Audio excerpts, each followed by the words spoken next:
2020 was a year of tremendous loss. Far too many American families lost loved ones or suffered through serious illnesses. And we also bid farewell to famous figures in many different walks of life. This is the first of 3 special segments we are presenting. Please be sure to find our special on those lost from the world of sports and another on your favorite performers from film, television, and music.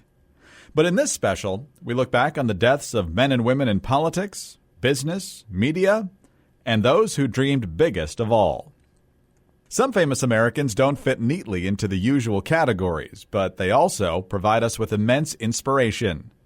General Chuck Yeager was a flying ace who fought in World War II, Korea, and Vietnam.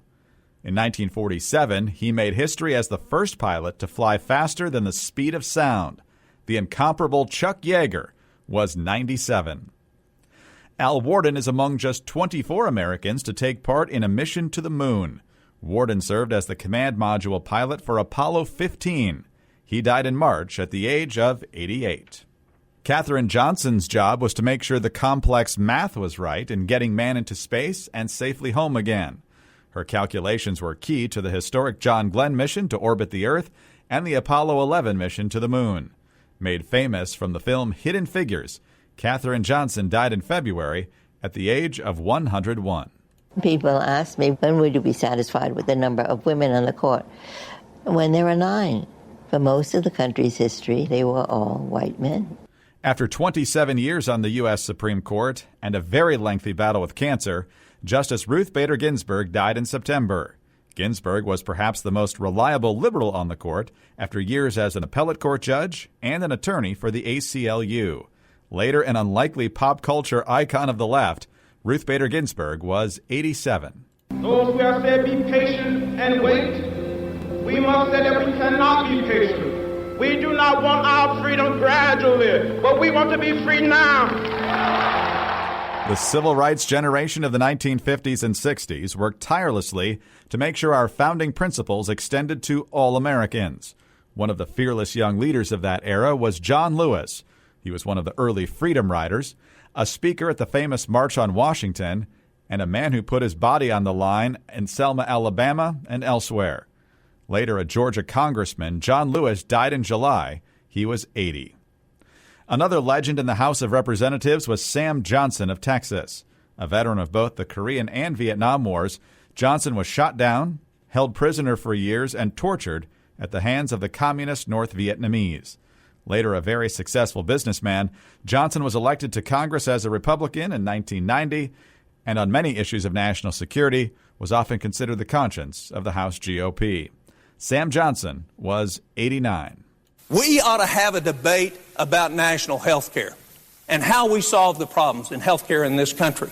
There is a way to solve it. It's to make sure everybody in this country has access and give them the freedom and the power to choose what is best for them rather than us tell them what they have to have. And that's the debate we ought to have.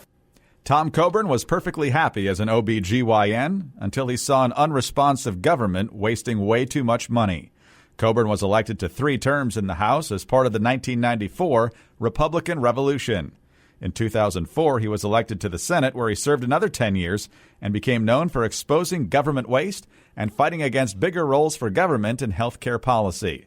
Coburn died in March after many bouts with cancer. He was 72. Paul Sarbanes represented Maryland in the House and then for 30 years in the Senate. Best known for the Sarbanes-Oxley legislation in response to the corporate corruption scandals of the early 2000s, Paul Sarbanes was 87. This is how we came up with the 9% rate on corporate tax, a flat rate, personal income tax, a flat rate, and a 9% retail sales tax. There's no doubt that businessman Herman Cain lived the American dream, rising to prominence decades ago for rescuing the floundering Godfather's Pizza chain. Cain gained political attention for challenging Bill Clinton on the details of his health care plan and saying the program would be devastating to his and other businesses. Cain later ran for Senate in Georgia and then ran for president in 2012. He briefly led the polls leading up to the first primaries, thanks in part to his 999 tax reform plan. Herman Cain died in July at the age of 74. General Brent Scowcroft was not elected to office, but he served as National Security Advisor for Presidents Gerald Ford and George H.W. Bush. A critical figure in the execution of the Gulf War, Scowcroft was 95.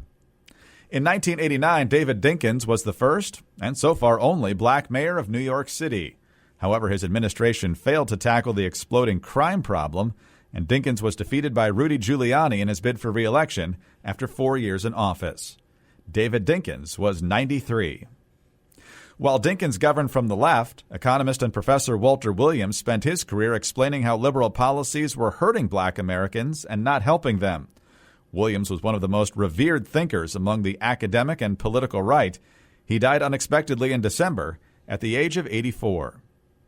And a key figure from the Clinton era passed away this year, Linda Tripp, the woman who recorded her conversations with presidential paramour Monica Lewinsky and launched a massive presidential scandal, died of cancer in April. Linda Tripp was 70. On the international scene, the year began with a bang as U.S. forces targeted and killed Iranian General Qasem Soleimani in Iraq. The head of the Iranian Revolutionary Guard Corps was responsible for the deaths of hundreds of American troops fighting during the Iraq War. Soleimani was 62. Hosni Mubarak was the autocratic leader of Egypt for 30 years. He stepped into the leadership role in the early 80s following the assassination of Anwar Sadat. Mubarak was forced from power in 2011 as a result of the ill-fated Arab Spring. Mubarak died in February at the age of 91. For 10 years, Peru's Javier Pérez de Cuellar served as Secretary General of the United Nations. Later serving his nation briefly as Prime Minister, Pérez de Cuellar was 100 years old when he died in March. In the news media... Good evening, I'm Hugh Downs. And I'm Barbara Walters, and this is 2020. Hugh Downs did it all in television. During a career spanning more than 5 decades, Downs served as an announcer for Sid Caesar and Jack Parr, as a game show host, as host of NBC's Today Show for 9 years, and as co-host of ABC's 2020 for more than 20 years. Hugh Downs was 99 when he died in July. Jim Lehrer was another fixture of the American news landscape for decades. He reported for the Dallas Morning News at the time of the Kennedy assassination before making his way to Washington. During the Watergate hearings, he met and befriended Robin McNeil. In 1975, Lehrer was added to McNeil's PBS program, and the McNeil-Lehrer Report was born. Also the moderator for 12 presidential debates, Jim Lehrer was 85. Scores and highlights of today's action. First week results for 3 or more than 200 NFL rookies. A game in the life of some fans. It's the season's second Sunday, coming right at you on the NFL Today. Phyllis George had a resume like few others. Miss America 1971, First Lady of Kentucky, and a trailblazing woman in the field of television sports. George became a regular cast member of the NFL Today on CBS for several years and also covered horse racing for the network. Phyllis George died in May at the age of 70. Other media figures to pass away in 2020 include longtime Fox News White House correspondent Wendell Goler. He was 70. Former CNN anchor Bobby Batista died after a battle with cancer. She was 67. And legendary British golfer and golf commentator Peter Alliss died in December. He was 89. In business, one of the most powerful figures in the media industry was Sumner Redstone, the former chairman of CBS and Viacom. Redstone was 97. One of the most respected business leaders in recent decades was General Electric's Jack Welch. Welch was 84 when he died in March. Bernie Ebbers of WorldCom was at the opposite end of that spectrum. Sentenced to 25 years in prison for his firm's accounting irregularities, Ebbers served about half that time before being released due to his declining health this year. Ebbers was 78. Author John Le Carré also died this year. The man known for blending real-world plausibility into spy thrillers like Tinker, Tailor, Soldier, Spy was 89. In the Christian community, 2 very influential authors passed away this year. J.I. Packer ministered to generations of believers through his writings and other work, most notably his famous book, Knowing God. J.I. Packer was 93. Ravi Zacharias was one of the best-known apologists of the modern era. He died of cancer in May at the age of 74. And one of America's most notorious murderers died this year. Earth Day co-founder Ira Einhorn murdered his girlfriend and hid her body before fleeing the country for more than 2 decades. Convicted once in absentia and then convicted again after being returned to the U.S., Einhorn died in prison in May.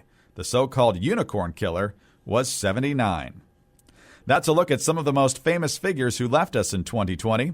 Be sure to find our remembrances of those we lost in sports and also in film, television, and music. I'm Greg Columbus reporting for Radio America.